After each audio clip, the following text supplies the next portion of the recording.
असम से आई ये कहानी सिर्फ एक रिश्ते के टूटने की नहीं है, बल्कि एक ऐसे अंधेरे की है जिसमें प्यार, धोखा और काला जादू सारी हदों को पार कर गए। ये धीरज का अनुभव है और ये सच में दिल दहला देने वाला है। एक छोटी सी चेतावनी, ये किस्सा शायद कमजोर दिल वालों के लिए नहीं है। तो चलिए इस रहस्यमयी दुनिया में कदम रखते हैं। ये लाइन इस पूरी कहानी की कह सकते हैं आत्मा है। एक सही पार्टनर आपकी जिंदगी को जन्नत बना सकता है, लेकिन एक गलत पार्टनर वो जिंदगी को एक ऐसे नर्क में बदल सकता है जिसकी हम कल्पना भी नहीं कर सकते। और धीरज के लिए ये कल्पना हकीकत बन गई थी। हर कहानी की एक शुरुआत होती है ना? पर इस कहानी को हम शुरू करेंगे इसके सबसे खौफनाक मोड़ से, उस पल से जब धीरज ने श्वेता को छोड़ने का फैसला किया और उसकी जिंदगी एक ऐसे अनदेखे हमले का शिकार हो गई जिसका कोई नाम नहीं था, कोई इलाज नहीं था। जरा सोच कर देखिए, कोई इंसान सोकर उठे और उसकी जिस्म पर चोट के निशान हो, जैसे किसी ने रात भर उसे बेल्टों से पीटा हो। कुछ भी खाया पिया हजम ना हो और शरीर दिन ब दिन कमजोर होता जाए। यही धीरज की हकीकत बन चुकी थी। और सबसे डरावनी बात जानते हैं क्या थी? मेडिकल साइंस के पास इसका कोई जवाब नहीं था। डॉक्टर्स हैरान परेशान थे और धीरज इस दर्द में अकेला पड़ता जा रहा था।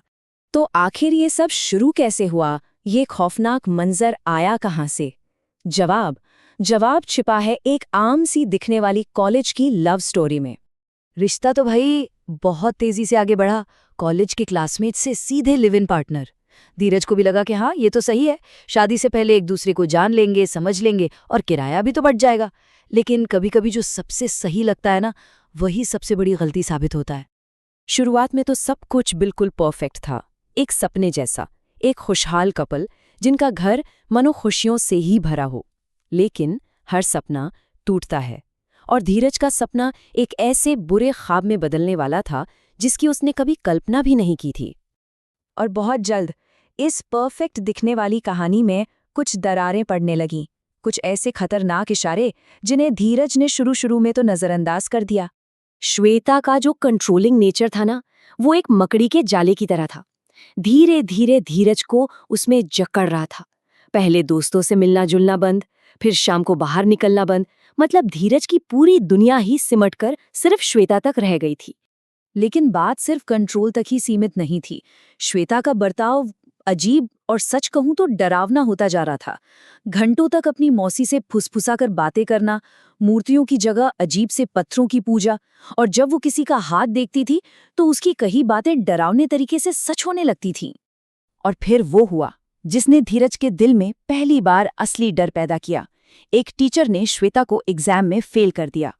उस रात श्वेता घंटों अपनी मौसी के साथ कुछ मंत्र पढ़ती रही और अगले ही दिन उस टीचर का एक बहुत बुरा एक्सीडेंट हो गया। और श्वेता के चेहरे पर अफसोस नहीं, उसके चेहरे पर थी एक अजीब सी डरावनी संतुष्टि। और धीरज समझ गया ये कोई इत्तेफाक नहीं था। अब इतने सारे रेड फ्लैग्स, इतनी अजीब पूजा और ये डरावने इत्तेफाक, तो लगता है कि रिश्ता इन्हीं वजहों से टूटा होगा, राइट? गलत। रिश्ता टूटने की वजह थी एक बहुत ही कॉमन सी चीज, धोखा। एक रात धीरज का भरोसा चकनाचूर हो गया। श्वेता के फोन में उसे वो सब मिला जो नहीं मिलना चाहिए था। किसी और के साथ नाइट आउट और मस्ती के प्लान्स। धीरज के लिए ये सिर्फ धोखा नहीं था, ये उसके भरोसे का कत्ल था। और जब धीरज ने उससे इस बारे में पूछा तो क्या हुआ? माफी मिली? नहीं, उल्टा उसी पे इल्जाम लगा दिया गया। श्वेता ने पूरी बाजी ही पलट दी और बात हाथापाई तक पहुंच गई। ये एक क्लासिक तरीका है, अपनी गलती मानने के बजाय सामने वाले को ही गलत ठहरा दो। बस उस रात सब कुछ खत्म हो गया। धीरज को समझ आ गया था कि ये प्यार नहीं, जहर है। उसने अपना सामान पैक किया और उस घर को, उस रिश्ते को हमेशा के लिए पीछे छोड़ाया। और यही कहानी घूमकर वापस वहीं आ जाती है जहां से हमने इसे शुरू किया था। जैसे ही धीरज श्वेता की जिंदगी से बाहर निकलता है, उसकी वो रहस्यमयी जानलेवा बीमारी शुरू हो जाती है। धीरज की माँ ने क्या कुछ नहीं किया। बड़े बड़े अस्पताल, मंदिर, गुरु, हर दरवाजा खटखटाया, लेकिन 2 हफ्तों तक कोई फायदा नहीं। विज्ञान भी फेल हो गया और आस्था से भी कोई जवाब नहीं मिला। धीरज की हालत बस बिगड़ती जा रही थी। और जब सारे रास्ते बंद हो गए, तब वो एक तांत्रिक के पास पहुंचे और उसने धीरज को देखते ही जो कहा वो चौंकाने वाला था। उसने कहा, ये कोई बीमारी है ही नहीं, ये एक हमला है। किसी बहुत करीबी ने काला जादू किया है। तांत्रिक ने जो बताया वो सुनकर सच में रोंगटे खड़े हो जाते हैं। उसने बताया कि श्वेता ने डस्टबिन से धीरज का इस्तेमाल किया हुआ कॉन्डम निकाला था और अपनी मौसी की मदद से उसी चीज का इस्तेमाल किया धीरज पर काला जादू करने के लिए। और मकसद था उसे धीरे धीरे तड़पा तड़पा के मारना।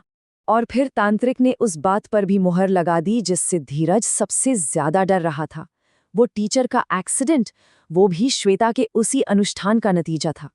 अचानक सब कुछ साफ हो गया था। ये सब एक सोची समझी साजिश थी। खैर, तांत्रिक के बीच में आने के बाद धीरज की हालत धीरे धीरे सुधरने लगी। तांत्रिक ने उस जादू को काटने के लिए एक जवाबी पूजा की और उस रात हफ्तों बाद धीरज को पहली बार सुकून की नींद आई। हमला तो रुक गया था, पर खतरा अभी भी था। तांत्रिक ने साफ साफ चेतावनी दी थी, श्वेता के साये से भी दूर रहना। धीरज कॉलेज वापस गया, बिल्कुल गया, लेकिन अब वो पहले वाला धीरज नहीं था। उसने अपनी डिग्री पूरी की, पर श्वेता की तरफ मुड़कर भी नहीं देखा। वो इस खौफनाक अनुभव से बच तो गया था, लेकिन इस अनुभव ने उसे हमेशा के लिए बदल दिया था। उसने दूसरों को भी चेताया ताकि कोई और इस जाल में ना फंसे। धीरज की ये कहानी एक बहुत ही परेशान करने वाला सवाल छोड़ जाती है कि हम जिसे अपना सबसे करीबी समझते हैं उसे असल में कितना जानते हैं। ये एक चेतावनी है कि कभी-कभी प्यार के नकाब के पीछे एक ऐसा अंधेरा छिपा हो सकता है जिसके बारे में हम सोच भी नहीं सकते।